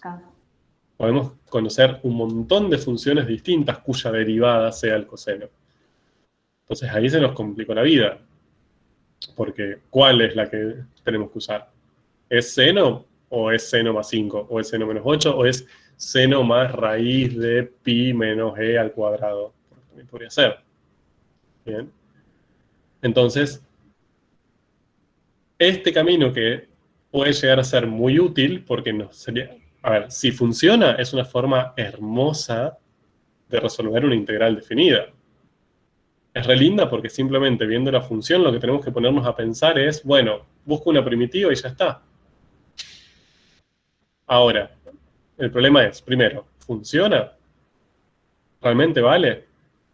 Y el segundo problema es, bueno, ¿cuál de todas las primitivas elijo? Bien. Eso lo vamos a responder en el próximo capítulo de esta novela, que será mañana a la mañana. Bien, ¿alguna duda hasta acá? ¿Algún problema? ¿Me fueron siguiendo? Yo sé que esta primera parte es un poco molesta porque es un poco laberíntica. Bien. Por eso quizás me tomé mucho tiempo en hacérselo lo más pausado posible. ¿Pero alguna duda, alguna pregunta que sea útil responder hoy? Yo tengo una duda. Dime. O sea, entiendo lo de coseno, es que después se deriva en seno, eso, pero el más 5 menos 8 más k, eso, ¿de dónde saldría? Bien, son ejemplos. Bien, de hecho, el punto es que acá el problema que les aparece es que no hay una única primitiva. O sea, si ustedes tienen una función cualquiera, no sé, agarro g de x, x cubo, y yo les pregunto, ¿cuál es la derivada de x cubo? Es 3x cuadrado, punto. Bien, tenemos una única derivada. Ahora, cuando vamos para atrás, cuando yo conozco la función y estoy pensando en su primitiva, es decir, la función cuya derivada es la que yo conozco, el problema es que aparecen un montón de primitivas. No hay una única primitiva, como si hay una única función derivada. Tengo infinitas posibilidades, que son todas del estilo, no sé, la misma estructura inicial, más una constante real. Entonces, podría ser seno de x, pero también podría ser más 5, menos 8, más 7, menos 34. O sea, acá podría haber elegido infinitos ejemplos más. Siempre y cuando sea seno de x más algo.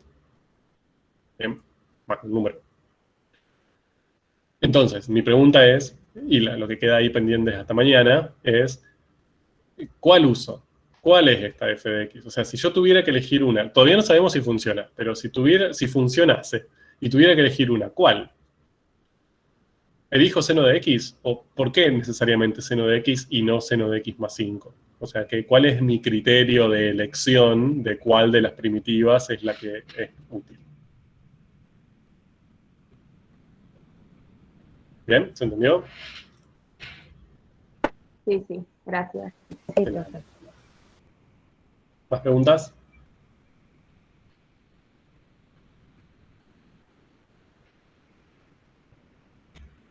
No, profe, de mi parte ninguna. Eso están quemadísimos. Bueno, mañana... Me alegro. Wow, si ya entendieron esto, es un nivel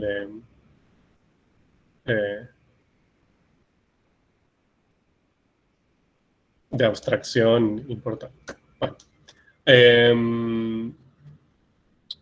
Genial. Entonces, nos vemos mañana, así seguimos con esta historia de la búsqueda de F mayúscula. Podríamos titular así esta parte de la materia. Vale, profe. Gracias. Nos vemos. Gracias, profe. Chao, profe. Gracias, nos vemos. Chao, profe, gracias.